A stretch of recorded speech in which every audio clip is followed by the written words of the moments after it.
SKV coaching में आप सबका स्वागत है।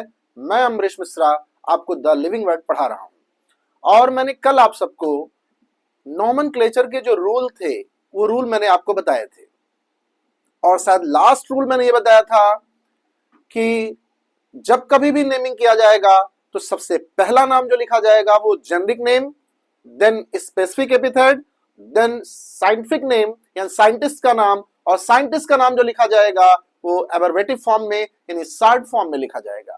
यहां तक की बात हमने किया था।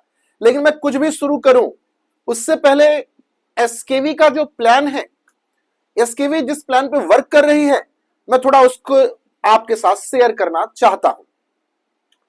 हम लोग एक टेस्ट सीरीज लेकर के आए हैं जो 9 नवंबर से हम लोग स्टार्ट कर रहे हैं, जिसमें आपको 20 टेस्ट पेपर मिलने वाले हैं और वो 20 टेस्ट पेपर में 10 टेस्ट पेपर टॉपिक वाइज और 10 टेस्ट पेपर आपको फुल सिलेबस के पेपर मिलने वाले हैं, जिससे आपकी प्रैक्टिस पूरी तरीके से कंप्लीट हो जाएगी।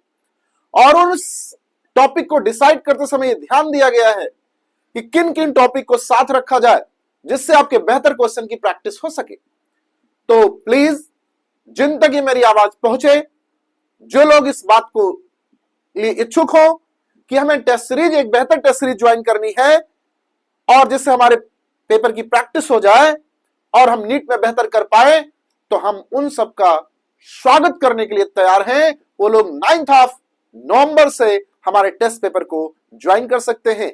अगर आपको लेट भी ये मैसेज मिलता है, क्योंकि अब तो ये पूरे साल जब तक नीट का पेपर नहीं होगा तब तक टेस्ट पेपर चलेगा, आप तक ये मैसेज जब भी पहुंचे आप आइए, हम आपको उस पेपर का पूरी तरीके से सॉल्यूशन भी प्रोवाइड कराएंगे ऑनलाइन। तो इस तरीके से आपको कोई भी कॉन्सेप्ट आपका छूट जाएगा तो क्वेश्चन के माध्यम से भी वो कॉन्सेप्ट आपका क्लियर हो जाएगा, ठीक है ना। तो मैं चाहूंगा एसकेवी टेस्ट सीरीज को आप लोग ज्यादा से ज्यादा ज्वाइन करिए और अपने आप को देखिए कि आप अभी कहां पर हैं, आप कितना कर पा रहे हैं। इससे आपकी प्रैक्टिस बेहतर हो जाएगी और आप नीट में बेहतर कर पाएंगे। चलिए हम लोग चलते हैं आगे द लिविंग वर्ड में। द लिविंग वर्ड में हम लोगों ने इतना पढ़ लिया था नोमेनक्लेचर के रूल। अब हम लोग आगे देखिए क्या लिखा गया है। हमने कहा था जब कभी भी डायवर्सिटी को हमें समझना होगा तो उसका जो सबसे पहला स्टेप होगा वो आइडेंटिफिकेशन होगा, देन नोमेनक्लेचर होगा। आइडेंटिफिकेशन होगा, देन नोमेनक्लेचर होगा। नोमेनक्लेचर कैसे किया जाएगा, वो नोमेनक्लेचर कहां के लिए वैलिड होगा, साइंटिफिक नेम किसे कहते हैं, बायोलॉजिकल नेम किसे कहते हैं, जूलॉजिकल नेम किसे कहते हैं, बॉटेनिकल नेम किसे कहते हैं, ये सारी बातें मैं आपसे डिस्कस कर चुका हूं। कौन सा नोमेनक्लेचर का रूल माना जाएगा, वो बाइनोमियल सिस्टम माना जाएगा, ट्राइनोमियल सिस्टम माना जाएगा या पॉलिनोमियल सिस्टम माना जाएगा, मैंने आपको बताया है। और मैंने बताया है आपको कि बाइनोमियल सिस्टम माना जाएगा। और बाइनोमियल सिस्टम को किसने प्रपोज किया, तो आपने सुना है कैरोलस लिनियस साहब ने प्रपोज किया है। उसके क्या रूल है वो रूल आप जान गए। आईसीबीएन क्या है, आईसीजेडएन क्या है, ये सारी बातें आप लोग जान गए हो। और ये जो नोमेनक्लेचर का रूल है वो किसी पर्टिकुलर एक कंट्री के लिए वैलिड है, ये ऑल ओवर द वर्ल्ड के लिए वैलिड है। तब आपने बोला था कि सर ये ऑल ओवर द वर्ल्ड के लिए वैलिड है। ये तमाम सारी चीजों को जानते हुए अब हम लोग आगे बढ़ते हैं, जो हमारा अगला मिशन है वहां पर हम लोग पहुंचते हैं।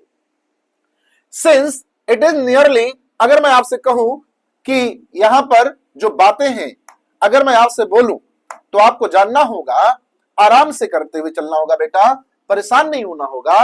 अगर मैं आपसे कहूं कि since it is nearly impossible to study all living organism, it is necessary to devise some means to make this possible. कहा गया है कि अगर जितने भी लिविंग ऑर्गेनिज्म इस अर्थ पर पाए जाते हैं उन सबको आपको स्टडी करना हो तो ये इतना आसान सा काम नहीं है। उसके लिए कुछ व्यवस्था बनानी पड़ेगी, कुछ रास्ते ढूंढने पड़ेंगे कि कैसे हमारे सराउंडिंग में जो डायवर्सिटी है उन सबको हम आसानी से समझ सके, उन सबको हम आसानी से जान सके और ऊपर हम बेहतर परफॉर्मेंस दे सके, आने वाली जनरेशन को भी उनसे हम परिचित करा सके। परफॉर्मेंस का मतलब ये है।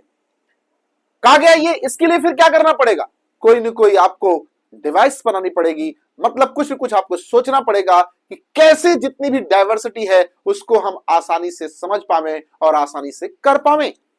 कहा गया है दिस प्रोसेस इज क्लासिफिकेशन, और यही प्रोसेस क्या कहता है बोलो, क्लासिफिकेशन कहलाता है। क्या कहलाता है, क्लासिफिकेशन।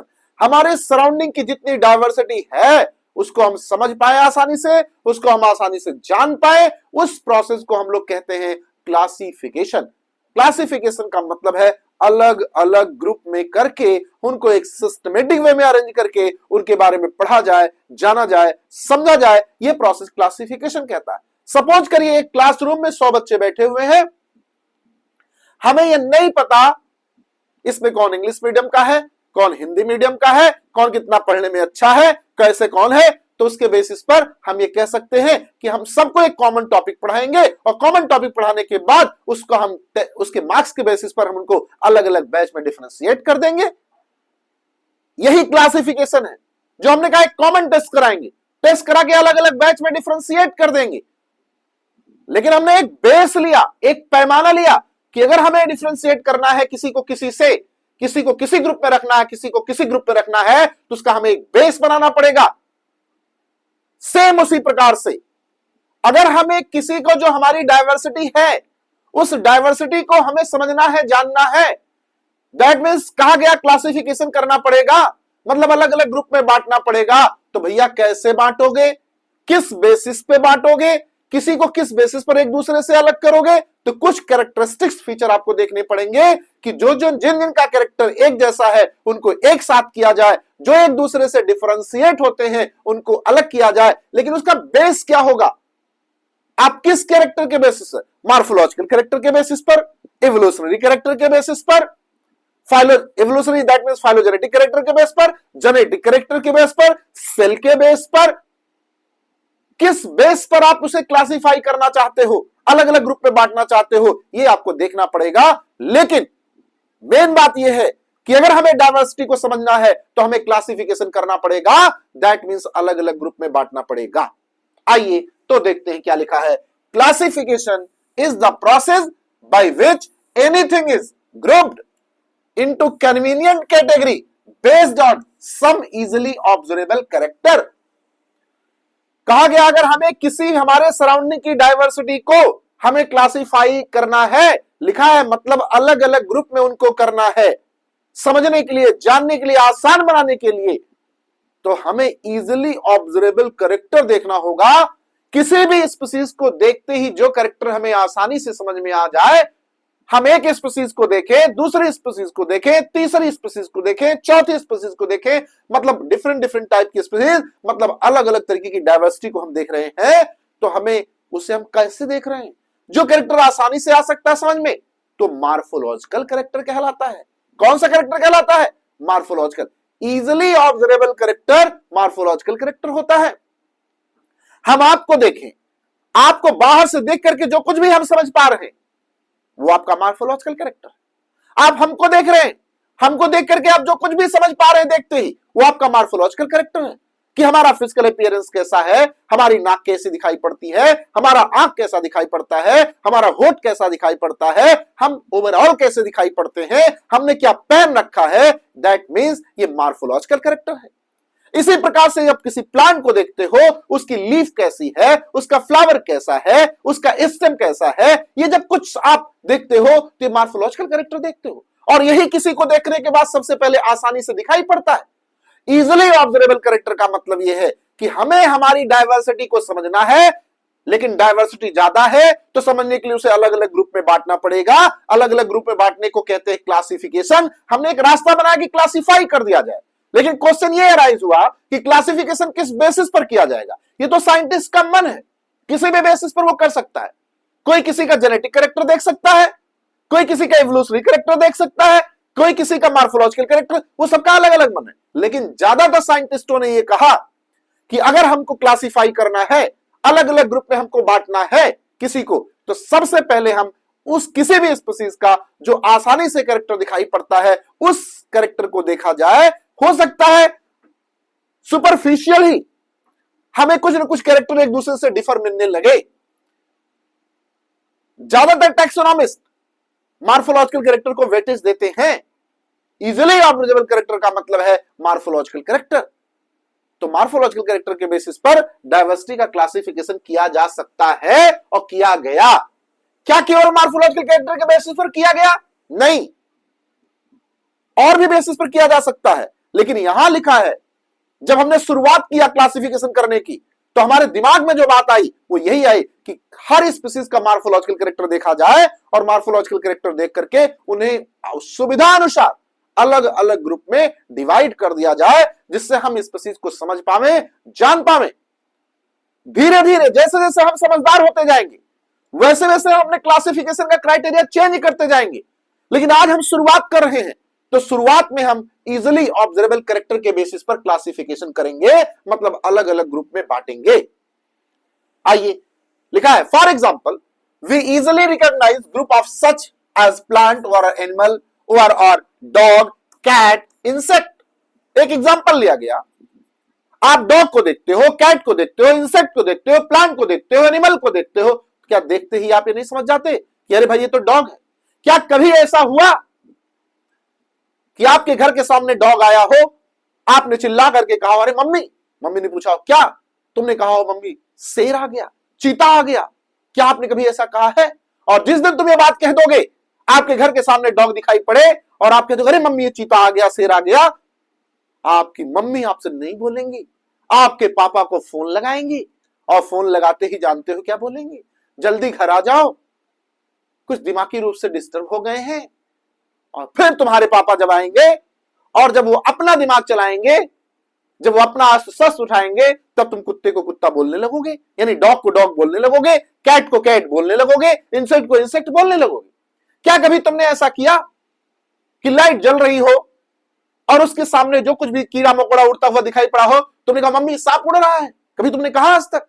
जिस दिन कह दोगे उस दिन फिर एक तुम्हारे घर में एक लोग और रहते हैं, जब फिर वो तुमसे मुलाकात करेंगे तब तुम कभी नहीं भूलोगे कि इंसेक्ट है कि क्या है। इस नाते सोच समझ करके बोलना। कहने का मतलब यह है कि अगर आपके घर के सामने डॉग है, इंसेक्ट है, कैट है, काऊ है, बफेलो है, जो कुछ भी है, आप उसको देख करके आप वही बोलते हो जो वो है। क्यों? क्योंकि आपके दिमाग में ऐसी कुछ इमेज बन चुकी है। आपको देखो, सही कैरेक्टर पता है, साइंटिफिक ढंग से कैरेक्टर पता है, या कैसा भी ये नहीं पता, लेकिन मैं तो इवन यहां तक कहता हूं, आपके स्किन पर कुछ हो जाए, रेसेस पड़ जाए, तो आप कहते हो लगता मम्मी इंसेक्ट ने काट लिया। क्यों आप कहते हो इंसेक्ट ने काट लिया? आप ये कह देते कि मम्मी लगता है सांप ने काट लिया, मम्मी लगता है डॉग ने काट लिया, मम्मी लगता है कैट ने काट लिया। देखना तो अलग की बात है, क्या काटा आपने देखा नहीं, लेकिन एक फिक्स पैटर्न आपके दिमाग में बसा हुआ है कि ऐसा काटने पर लगता कोई इंसेक्ट ही काटा होगा, ऐसे काटने पर लगता है कोई डॉग ही काटा होगा, ऐसे काटने पर लगता है रैट ने ही छुआ होगा। कहने का मतलब यह है, हम सबके दिमाग में एक टेंटेटिव कैरेक्टर बसा हुआ है, वो पढ़े लिखे वाला कैरेक्टर हो या ना हो, लेकिन हम ये समझ जाते हैं कि ये इसी का पैटर्न होगा। डॉग ना हो, उस जैसा कोई हरकत करता हो, तब भी आप बोलते हो लगता है तुम यही हो। गधा ना हो कोई, कभी कभी पढ़ाते समय टीचर बोलते गधे हो क्या, तो क्या वो स्टूडेंट गधा होता है क्या? लेकिन बोल देता है, क्यों? क्योंकि उसका और उसका कुछ कैरेक्टर सिमिलर होता होगा, तभी तो बोलता होगा। कहने का मतलब हमारे दिमाग में कुछ स्पीसीज को लेकर के पहले से इमेज बनी हुई है, उसके अकॉर्डिंग हम वही बोलते हैं। ये इजिली ऑब्जर्वेबल कैरेक्टर हुआ। क्या हुआ बोलो? इजिली ऑब्जर्वेबल कैरेक्टर हुआ। द मोमेंट, वो moment we use any of these terms, we are associate certain character with the organism in that group। जब आप उन सबको देख रहे होते हो, डॉग को देखते हो, कैट को देखते हो, रैट को देखते हो, एनिमल को देखते हो, प्लांट को देखते हो, तो आपको उन सब के बारे में कुछ न कुछ आपके दिमाग में पहले से इमेज बनी होती है कि ये यही हो सकता है, और उसी के बेसिस पर बोलते हो। वो एक अलग की बात है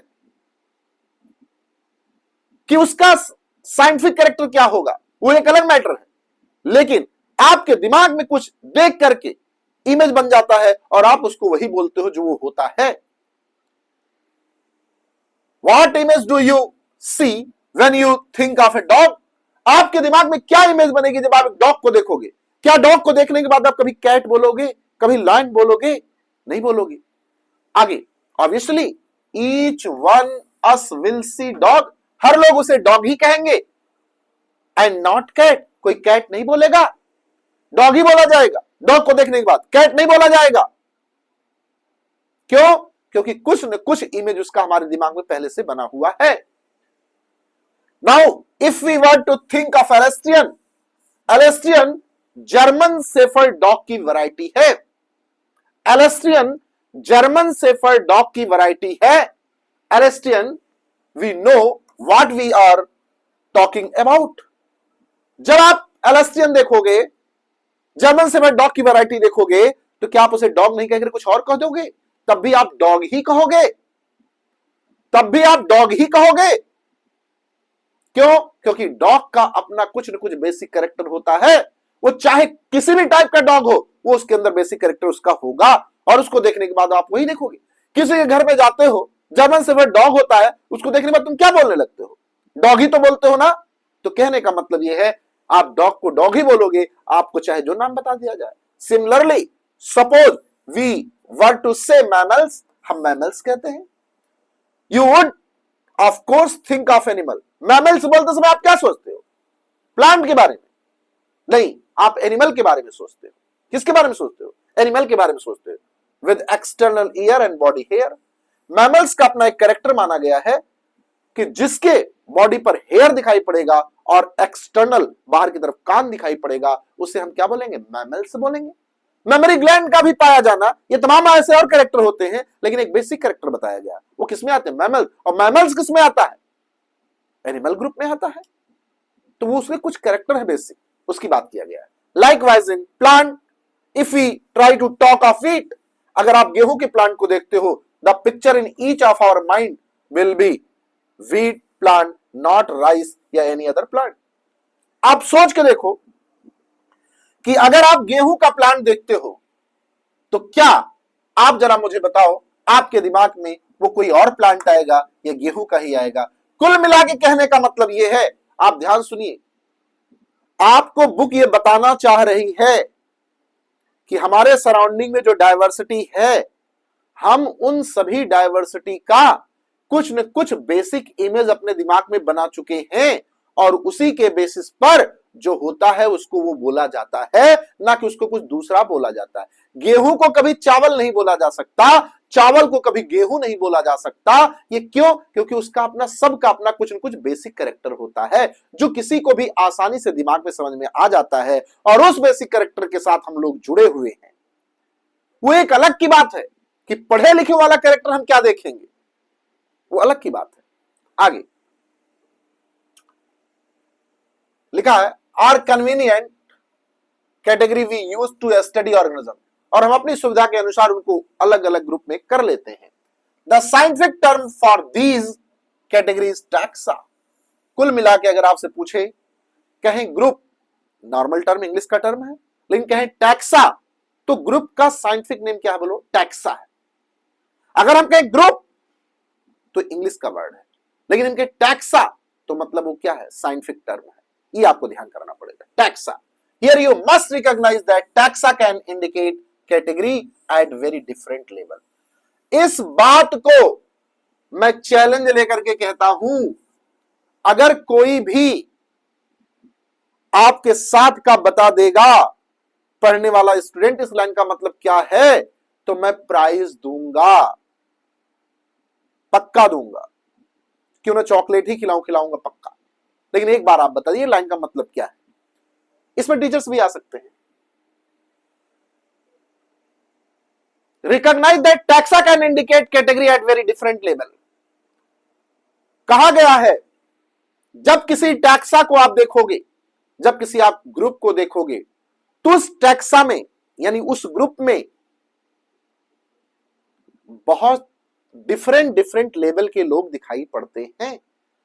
सच है, मैं कहूं एसकेवी एक इंस्टीट्यूट है, तो क्या एसकेवी इंस्टीट्यूट में सभी लोग एक समान लेवल के हैं?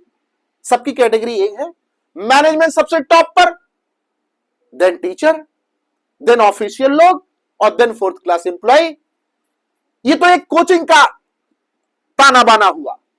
तो क्या जो पानी पिलाने वाला है या जो मैनेजमेंट है, क्या दोनों की पोस्ट एक है?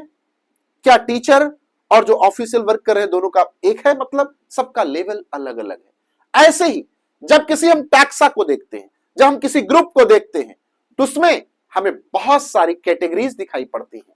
जैसे मैंने आपसे कहा था टैक्सोनॉमी की कैटेगरी होती है, अगर आपसे कहें तो आप कहोगे केडी को फैमिली जी से मिलाया, के से किंगडम, डी से डिवीजन, इसी के पैरेलल एनिमल के लिए लिखा जाए phylum, class, order, family, genus, species. Taxonomy की टोटल 7 कैटेगरी होती है। 7 कैटेगरी। टैक्सोनॉमी की टोटल कितनी कैटेगरी होती है? 7। अब पढ़ने के लिए, याद करने के लिए, केडी को, सीओ को पढ़ते हो ना, को, फैमिली के आगे सम्मानजनक शब्द लगाओ जी, केडी को फैमिली जी से मिलवा दिया। कोई केडी आपका दोस्त होगा, उसको अपने परिवार से आपने मिलाया। ये याद करने का तरीका। के से किंगडम, डी से डिवीजन, सी से क्लास, ओ से ऑर्डर, एफ से फाइलम, जी से जीनस, एस से स्पीशीज। यानी कहने का मतलब अगर किसी ग्रुप को आपको समझना है, जानना है, तो कोई भी स्पीशीज, सबसे स्मॉलेस्ट कैटेगरी, टैक्सोनॉमिक कैटेगरी की सबसे स्मॉलेस्ट यूनिट जो है वो है स्पीशीज। स्पीशीज है सबसे basic and smallest unit of taxonomic category, तो आप कहोगे स्पीशीज है। स्पीशीज से ऊपर जीनस, जीनस से ऊपर फैमिली, फैमिली से ऊपर ऑर्डर, ऑर्डर से ऊपर क्लास, क्लास से ऊपर डिवीजन, डिवीजन से ऊपर किंगडम। अब अगर एनिमल के लिए बात करना तो केपी को फैमिली जी से मिलाया,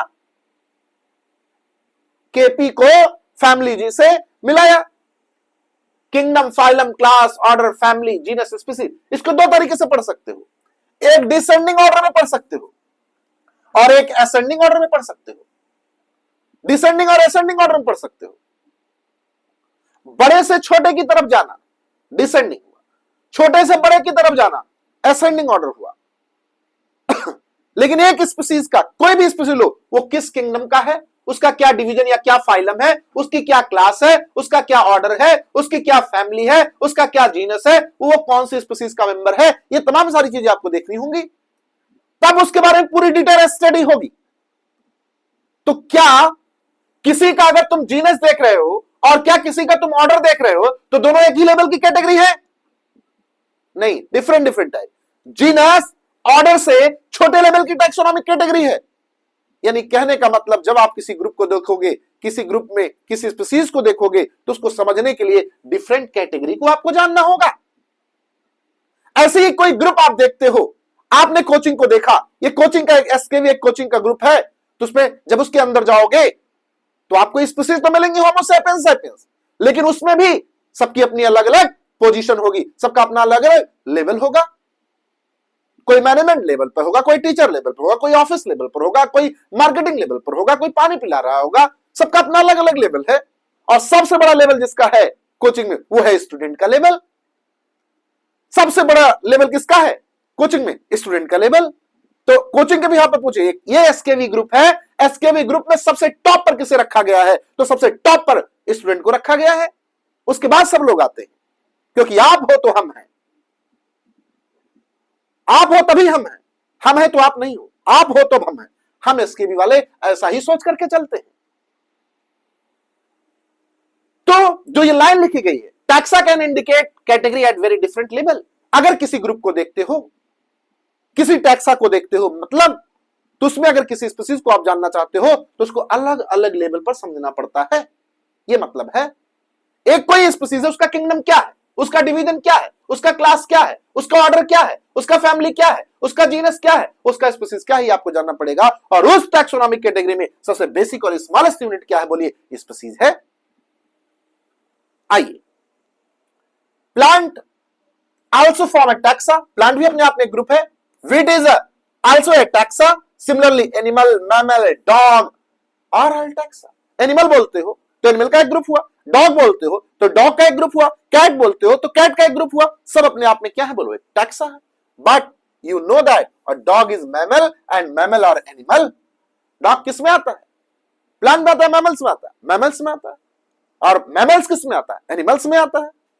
therefore animal, mammal and dog are represent taxa at very different level. ये बात आपको जानना पड़ेगा। मैमेलिया क्या है, एनिमेलिया क्या है, ये आपको समझना पड़ेगा। आगे, hence based on characteristics all living organism can be classified into different taxa. जितने भी लिविंग ऑर्गेनिज्म है सबको अलग अलग टैक्सा में रखा जाता है। This process of classification is taxonomy, और इसी प्रोसेस को हम क्या कहते हैं? टैक्सोनॉमी।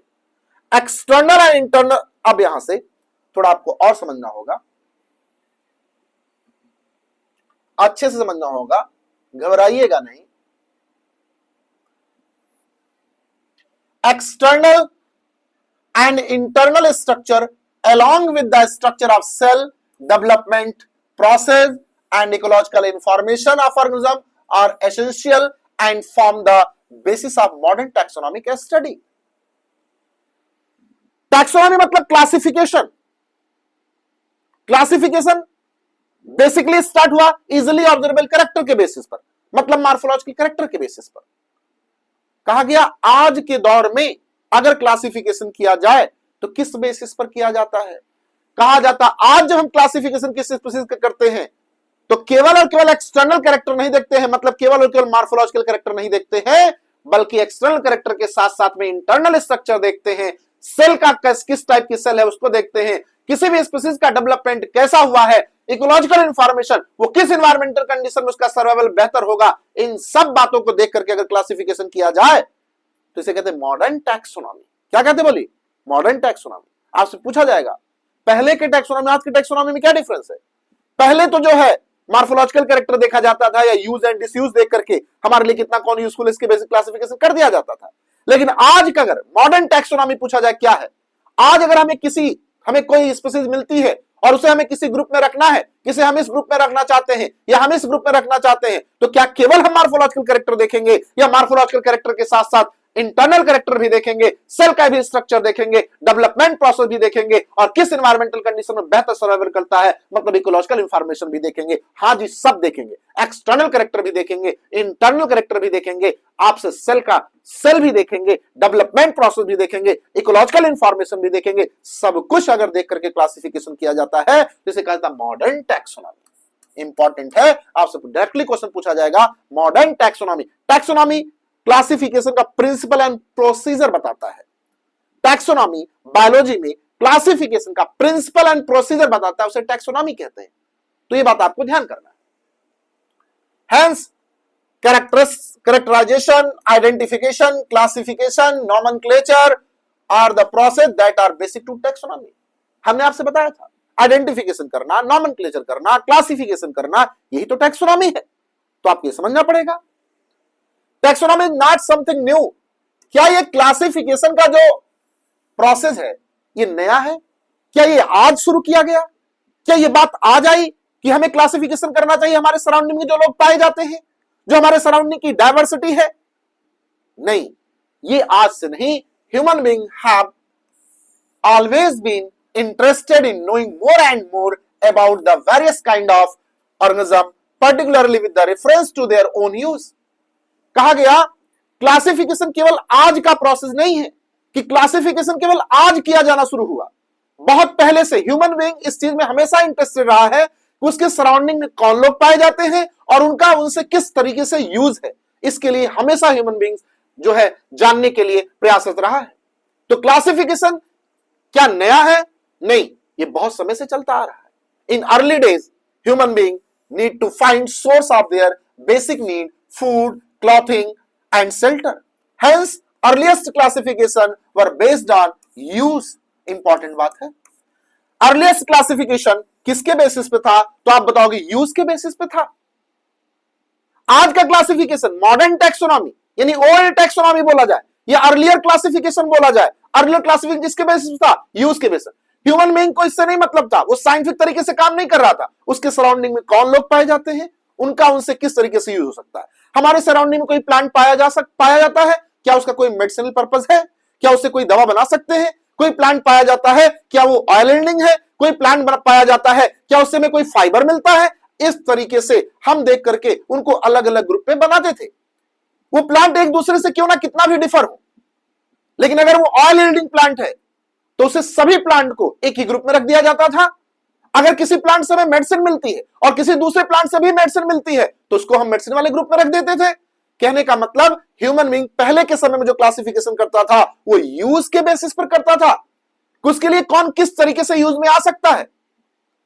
लेकिन आज के समय में जो मॉडर्न टैक्सोनॉमी है वो मॉर्फोलॉजिकल कैरेक्टर के साथ साथ में इंटरनल कैरेक्टर भी देखता है, सेल भी देखता है, डेवलपमेंट प्रोसेस भी देखता है, इकोलॉजिकल इंफॉर्मेशन भी देखता है, सारी चीजों को देख करके क्लासिफिकेशन करता है। इसे हम कहते हैं मॉडर्न टैक्सोनॉमी। और पहले के क्लासिफिकेशन को हम लोग कहते हैं अर्लियर क्लासिफिकेशन या अर्लिएस्ट टैक्सोनॉमी या ओल्ड टैक्सोनॉमी बोल सकते हो। ह्यूमन बीइंग की बात करें, versus long not only interested is knowing more about different kind of organism and their diversity but also relationship among them। कहा गया है ह्यूमन बीइंग केवल इस बात में उसका इंटरेस्ट नहीं था कि हमारे सराउंडिंग में कौन लोग पाए जाते हैं, ये तो उसका इसमें इंटरेस्ट था, लेकिन साथ साथ वो ये भी जानने की कोशिश करता था कि हमारे सराउंडिंग में जो भी डाइवर्सिटी पाई जा रही है उसका हमसे किस तरीके से रिलेशन हो सकता है। और जिसको हम कहते हैं एफेंटीज, यानी अगर हम टैक्सोनॉमी पढ़ते हैं तो हमें 4 बातें पढ़नी पड़ती हैं, आइडेंटिफिकेशन, नॉमेनक्लेचर, क्लासिफिकेशन एंड एफेंटीज। एफेंटीज का मतलब होता है कि हमारे सराउंडिंग में जो भी स्पीशीज पाई जा रही है उनका हमसे किस तरीके का रिलेशन है, इसके बारे में जानना समझना पड़ना। तो टैक्सोनॉमी कोई नई बात नहीं है, ये बहुत समय से होता आ रहा है। क्लासिफिकेशन की कोशिश हम बहुत समय से करते आ रहे हैं। एक अलग की बात है कि जो पहले का क्लासिफिकेशन था वो साइंटिफिक नहीं था, वो यूज के बेसिस पे था। आज का जो क्लासिफिकेशन है पहले के क्लासिफिकेशन से बेहतर है, ये अलग बात है। मैं आपसे पूछता हूं, क्या आने वाले समय में जो आज के समय में क्लासिफिकेशन चल रहा है, आने वाले समय में भी क्या वही क्लासिफिकेशन चलेगा या जरूरत पड़ने पर चेंज किया जा सकता है? जी हां, अगर जरूरत लगेगी तो आगे के समय में भी क्लासिफिकेशन में चेंज किया जा सकता है। तो क्लासिफिकेशन आज का केवल पैटर्न नहीं रहा है, बहुत समय से हम लोग क्लासिफिकेशन करने के बारे में सोचते रहे हैं। This branch of history was referred to as systematics. ये आपको जानना है, सिस्टमैटिक्स वर्ड लैटिन वर्ड है और जिस सिस्टेमा से लिया गया है, और इसके बारे में सबसे पहले किसने इसका यूज किया तो आप कहोगे लिनियस। सिस्टमैटिक का मतलब होता है सिस्टमैटिक अरेंजमेंट की बात करते हैं, और उन्होंने सिस्टमैटिक टर्म लैटिन टर्म है जिसका मतलब होता है सिस्टमैटिक अरेंजमेंट कहते हैं। और उन्होंने सबसे पहले पूछा जाता है सिस्टमैटिक टर्म को सबसे पहले किसने यूज किया तो आप कहोगे लिनियस साहब ने यूज किया। और किसमें? सिस्टेमा नेचुरी। अपने पब्लिकेशन में जो टाइटल दिया उन्होंने उसका सिस्टेमा नेचुरी दिया।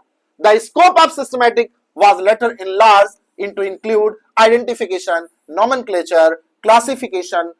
ये तो था ही पहले से, लेकिन इसमें जो जोड़ा गया systematics take into account evolutionary relationship between organism. कहा गया सिस्टमैटिक का मतलब होता है सिस्टमैटिक अरेंजमेंट। ये सिस्टेमा टर्म लैटिन टर्म है, इसको लिनियस साहब ने सिस्टेमा नेचुरी में सबसे पहले अपने पब्लिकेशन में टाइटल के रूप में यूज किया। लेकिन आपसे पूछा जाएगा सिस्टमैटिक में हमने बताया था आपसे कि अगर आपको याद हो तो क्लासिफिकेशन एक सिस्टमैटिक और एक नियो सिस्टमैटिक हमने बात किया था, ये 2 टैक्सोनॉमी की ब्रांच है।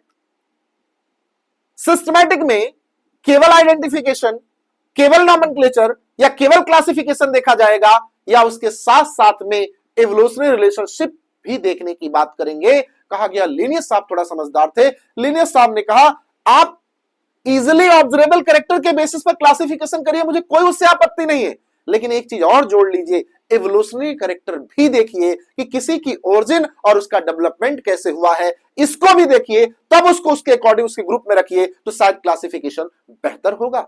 तो आपसे पूछा जाएगा सिस्टमैटिक्स में क्या केवल आइडेंटिफिकेशन, क्लासिफिकेशन, नॉमेनक्लेचर यही सब देखा जाता था, इजिली ऑब्जर्वेबल कैरेक्टर के बेसिस पे ही देखा जाता था, या उसमें एवोल्यूशनरी कैरेक्टर को भी जोड़ा गया? कहा गया लिनियस साहब ने अपने सिस्टमैटिक में उन्होंने एवोल्यूशनरी कैरेक्टर को भी जोड़ा। कहा अगर हमें क्लासिफिकेशन करना है तो हम एवोल्यूशनरी कैरेक्टर को भी देखें, ये बात लिनियस साहब ने जोड़ दिया था।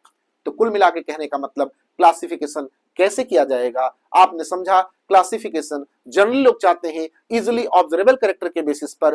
क्या जब किसी टैक्सा या किसी ग्रुप को देखते हैं उसमें सब सेम लेवल पे होते हैं? नहीं, डिफरेंट लेवल पे होते हैं। ग्रुप टैक्सा को इंडिकेट करता है, टैक्सा कैटेगरी को इंडिकेट करती है। जो कैटेगरी होती है वो डिफरेंट लेवल पे देखा जाता है, ये मैंने आपको बताया। दूसरा मैंने आपको बताया क्या ये क्लासिफिकेशन का प्रोसेस केवल आज हम लोग करना चाहते हैं या पहले से चलता आ रहा है?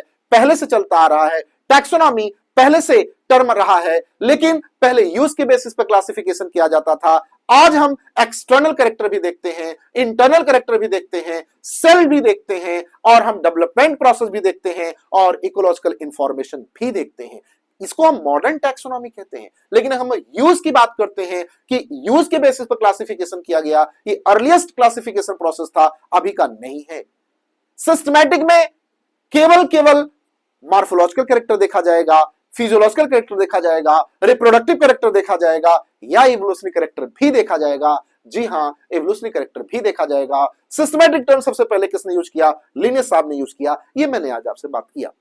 इसको आप पढ़िएगा, अपना ध्यान रखिए, अपने परिवार का ध्यान रखिए, खुश रहिए, मस्त रहिए, मुस्कुराते रहिए, और दुआओं में याद रखिएगा। Thank you.